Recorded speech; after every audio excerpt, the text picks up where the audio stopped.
welcome to our channel, Around the World in 80 Plates, where each week we're going to try and cook the main meal from a randomly selected country using nothing but common ingredients found at our local grocery store. My wife and I have no formal training, we're just average American home cooks doing our best to wing it. For our first episode, we randomly selected the country Bolivia. Bolivia has a rich history bordered by 5 other countries. It is one of only 2 landlocked countries in the entirety of South America. This has resulted in far more struggle beyond the fight for independence from Spain. Bolivia has seen influence from all of its neighbors, as well as its vast indigenous population. This leads to many different culinary distinctions in their culture. Our first dish for Bolivia is going to be a beef heart skewer, common in Bolivian barbecues. Unfortunately, our grocery store doesn't have beef heart, and even if they did, my wallet wouldn't like it. So we're going to start by taking some normal stewed beef and preparing a marinade to get it as close as we can.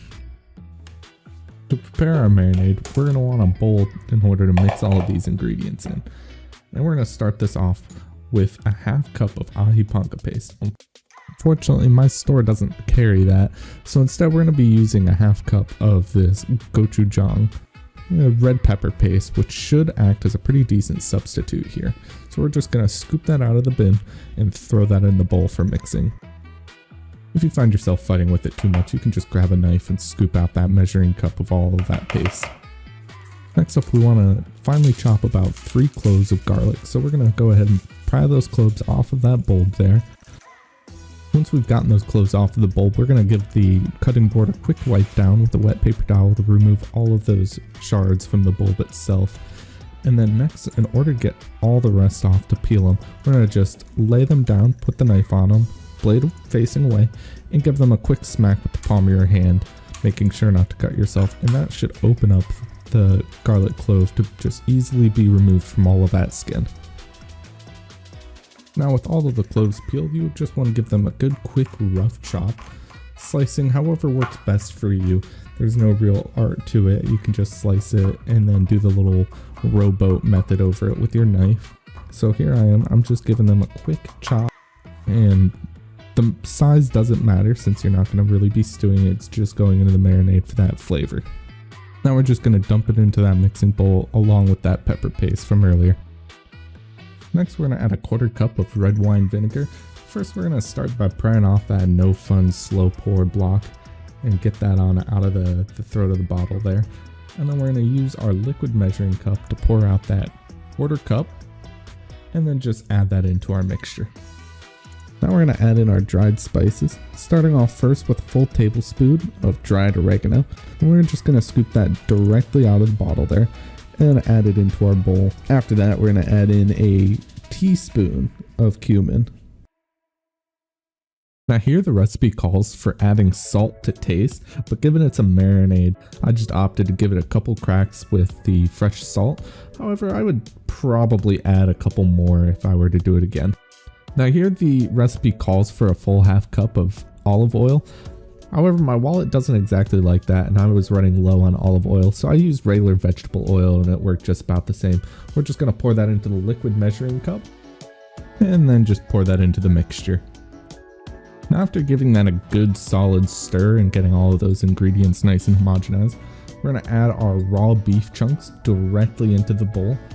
And then during this process, we're also going to try and stab the beef with a fork, not only to tenderize them, but also allow an entrance for that marinade to really get into the meat and soak in thoroughly.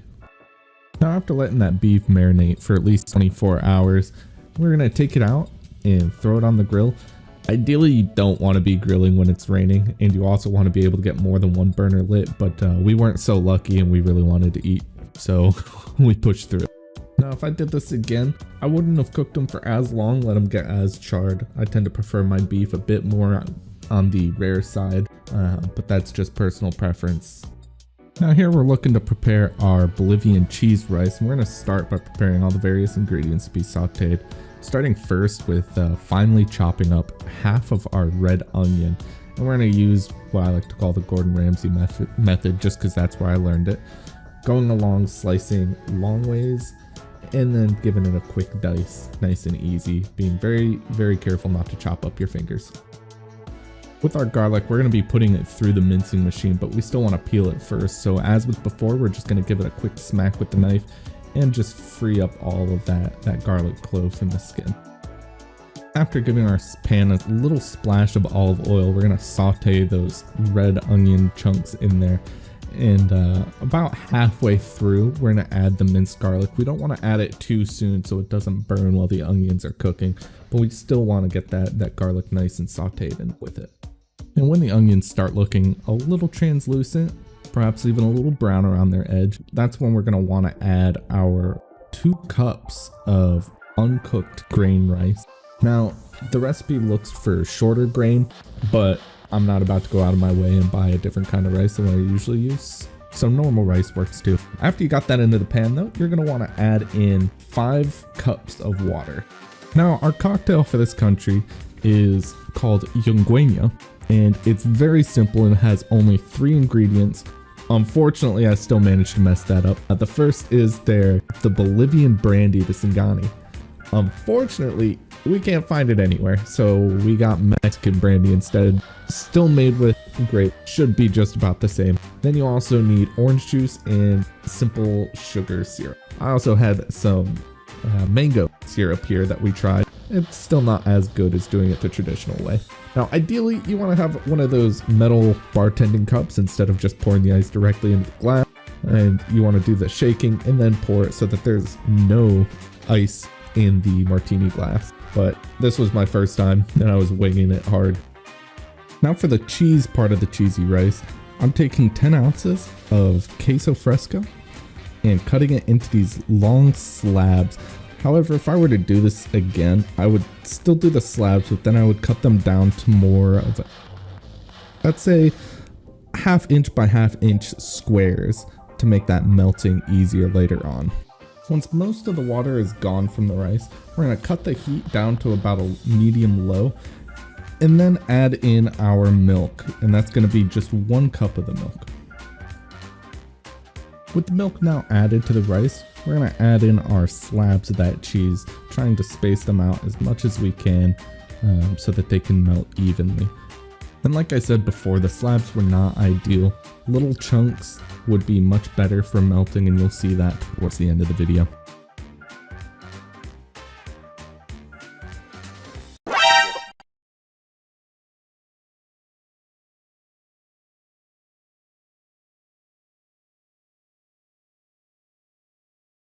After giving everything some time to heat up, you're going to want to try and break those slabs into smaller chunks and mix them into the rice so that they melt a bit.